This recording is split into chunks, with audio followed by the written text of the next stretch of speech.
તમે traffic manage કરી શકો એના માટે સૌ પ્રથમ તો તમારો નિયમ જાણી લેવો પડે કે ટ્રાફિકનું નિયમન કેવી રીતે થાય છે. તમે ટ્રાફિકનું નિયમન જાણતા હશો તો ટ્રાફિક કરાવી શકશો ને.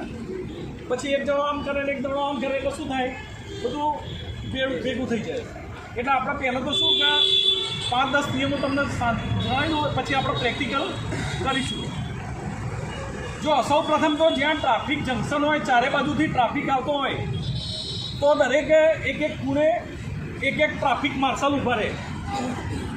સ્ટેપ બાય સ્ટેપ જેવો ટ્રાફિક એવી હોય તો એક સાઈડ ખુલ્લી રાખવાની, બાકીના 3 બંધ કરવાના.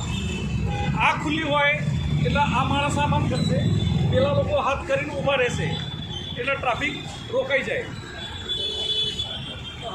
ઓછામાં ઓછા 30 સેકન્ડ, 20થી 30 સેકન્ડ ટ્રાફિકનો ફ્લો વધારે, એટલે બધાને પછી વધારે રોકી રખાય નહીં. આ ટ્રાફિક રોક્યો હોય એ દરમિયાન જો કોઈ એમ્બ્યુલન્સ, ફાયર કે કોઈ ઇમરજન્સી કેસ આવે તો આપણે એમને જવા દેવાના છે.